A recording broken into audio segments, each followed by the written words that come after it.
আসসালামু আলাইকুম রহমতুল্লাহ। রেজবি চ্যানেলের সুপ্রিয় দর্শক, আশা করি আল্লাহর অশেষ রহমতে সকলে অনেক ভালো আছেন। শবে বরাতের রাতে এই ইস্তেগফারটিকে মাত্র 11 বার পাঠ করুন। আপনার জীবনের পাহাড় সমতুল্য গুনাহকে মহান রব্বুল আলামিন মাফ করে দেবেন। যদি আপনার গুনাহ সমুদ্রের ফেনা সমতুল্য হয়, তবুও সেটিকে আমার আল্লাহ পাক মাফ করে দেবেন ইনশাআল্লাহ। তাই আমলটি জানতে এই ভিডিওটিকে প্রথম থেকে শেষ পর্যন্ত দেখতে থাকুন। আর আমাদের চ্যানেলের মধ্যে নতুন হলে অবশ্যই আমাদের চ্যানেলটিকে সাবস্ক্রাইব করে পাশে থাকা বেল আইকন অল করে দিন, এমনই সুন্দর সুন্দর ভিডিও সর্বপ্রথম পাওয়ার জন্য। প্রিয় দর্শক, শবে বরাতের রাত এমন একটি রাত যে রাতটির কথা হাদিসের মধ্যে এসেছে লাইলাতুন নিসফি মিন শাবান। আরবি ভাষাতে শাবান মাসকে শাবান বলা হয়, যে মাসটার মধ্যে আমরা এখনো আছি। এই মাসের 15 তারিখের কথা হাদিসের মধ্যে এসেছে।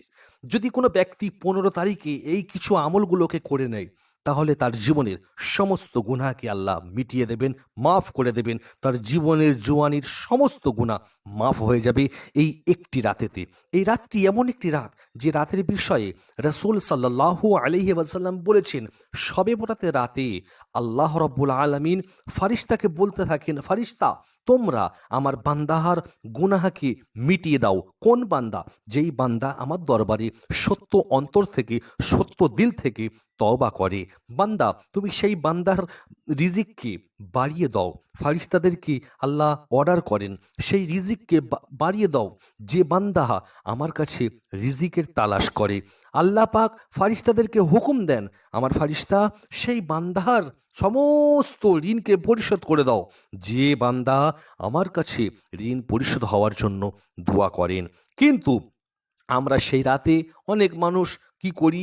আমরা ঘুমিয়েই কাটিয়ে দিই। কিন্তু না প্রিয় দর্শক, এই রাতটি ঘুমিয়ে কাটানোর রাত নয়। এই রাতটি মহান রব্বুল আলামিনের ইবাদত করার রাত। এই রাতটি আল্লাহকে রাজি করিয়ে নেওয়ার রাত। এই রাতটি নিজের রিজিকের জন্য বরকত চাওয়ার রাত। এই রাতটি নিজের সমস্ত ঋণ থেকে পরিশোধ হওয়ার রাত। তাই এই রাতটিকে আমরা ইবাদত বান্দেগীর মধ্যে কাটাবো ইনশাআল্লাহ। প্রিয় দর্শক মণ্ডলী, রাসূল সাল্লাল্লাহু আলাইহি ওয়াসাল্লাম আমাদেরকে বলেছেন, যদি কোনো ব্যক্তি এই ইস্তেগফারটিকে পড়ে নেয়, তাহলে তার জীবনের সমস্ত গুনাহ মাফ হয়ে যাবে ইনশাআল্লাহ। শবে বরাতের মাসে আমাদের রিজিককে বাড়িয়ে দেওয়া হয়। সারা বছর ধরে কে কতটুকু খাবে, কার কোন জায়গায় মৌত হবে, কার তকদিরে কি থাকবে, কার ভাগ্যই কি থাকবে, এই রাতে সেটি নির্ধারিত হয়। সারা বছরের মধ্যে কোন বান্দা কেমনভাবে মরবে, কোন বান্দা কোথায় জন্মাবে, সেটি এই রাতে নির্ধারণ করা হয়।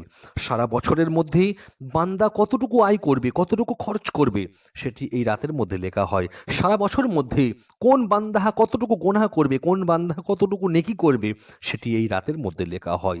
এই রাতটি খুবই গুরুত্বপূর্ণ একটি রাত। আমরা বিভিন্ন সোশ্যাল মিডিয়ার মাধ্যমে হইতে এই রাত্রির বিষয়ে অপপ্রচার শুনেছি, কিন্তু না, হাদিসের মধ্যে ঈদ খুদরি রাদিয়াল্লাহু তাআলা আনহু এই হাদিসটিকে বর্ণনা করেন।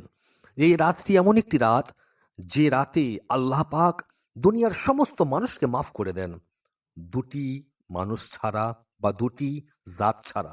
সেই দুটি মানুষ হলো বা সেই দুটি জাত হলো, একটি হলো মুশরিক বিল্লাহ, আর একটি হলো যার মধ্যে হিংসা আছে সেই ব্যক্তি। এই দুটি ব্যক্তি ছাড়া কি আল্লাহ পাক দুনিয়ার সমস্ত মানুষকে মাফ করে দেন, যদি সে মাফটি অন্তর থেকে চায়। তওবার মানে, ইস্তেগফারের মানে এটি নয় আল্লাহর কাছে ইস্তেগফার পড়ার পরে আবার পুনরায় সেই গুনাহকে করা। ইস্তেগফারের মানে হলো এটি, আল্লাহর কাছে যেই গুনাহার জন্য ইস্তেগফার করা হয়েছে, তওবা পাঠ করা হয়েছে, মাফ চাওয়া হয়েছে, জিন্দেগির মধ্যে সেই গুনাহকে আবার দ্বিতীয়বার না করা, এর নাম হলো ইস্তেগফার। কিন্তু আমরা কি করি? আমরা একটি গুনাহার জন্য ইস্তেগফার করি, আবার ফের সেই গুনাহটিকে পুনরায় করতে থাকি। প্রিয় দর্শক, এটি আল্লাহর সাথে প্রতারণা করা হয়।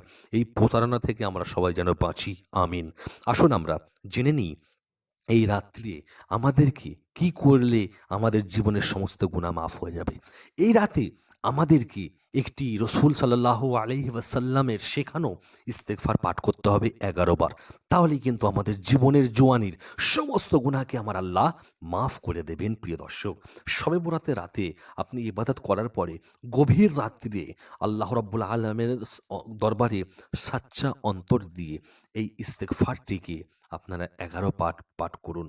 ইস্তেগফারটি হলো আস্তাগফিরুল্লাহ রব্বি মিন কুল্লি যামবিউ ওয়া আতুবু ইলাই লা হাওলা ওয়ালা কুওয়াতা ইল্লা বিল্লাহিল আলিয়্যিল আযীম। এই ইস্তেগফারটিকে আপনারা 11 বার পাঠ করুন। তারপরে মহান রব্বুল আলামিনের দরবারে নিজের দুটি হাতকে উত্তোলন করে চোখের পানি ছেড়ে দিয়ে গভীর রাত্রিরে মাসুক আর আশিকের মাধ্যমে কথা হইবে, মাসুক আর আশিকের মধ্যে কথা হবে। সেই কথার মধ্যে আল্লাহর কাছে আপনার অন্তরের গুনাহকে আপনি জানান। কোন গুনাহ? যেই গুনাহ কি আল্লাহ পাক এখনো পর্যন্ত দুনিয়ার মানুষকে জানতে দেয়নি, শুধু আপনি জানেন আর আপনার রব জানে। সেই রবের কাছে নিজের চোখের পানি ছেড়ে দিয়ে ইস্তেগফার পাঠ করে আল্লাহর কাছে দোয়া করুন, আল্লাহ আমি যা ভুল করেছি আমাকে মাফ করে দিন, আমার জীবনের সমস্ত গুনাহকে মাফ করে দিন। তাহলেই দেখবেন ইনশাআল্লাহ আপনার জীবনের সমস্ত গুনাহ মাফ হয়ে যাবে ইনশাআল্লাহ। প্রিয় দর্শক, তাই শবে বরাতের রাতকে না আমরা ঘুমিয়ে কাটিয়ে, না আমরা ঘুরে কাটিয়ে, না আমরা খেলাধুলাতে কাটিয়ে, না আমরা গল্প গুজবে কাটিয়ে, আমরা এই রাতটিকে মহান রব্বুল আলামিনের ইবাদত বান্দেগির মাধ্যমে কাটাতে যদি পারি, তাহলে আমরা এই দুনিয়াতে সাকসেস হব ইনশাআল্লাহ। তার সাথে সাথে এই ভিডিওটি এতদূর পর্যন্ত যদি আমাদের ভিডিওটি ভালো লাগে, অবশ্যই একটি লাইক করে আপনার বন্ধুদের মাঝে এই ভিডিওটিকে শেয়ার করে দেবেন। ভালো থাকবেন, সুস্থ থাকবেন। আল্লাহ হাফিজ।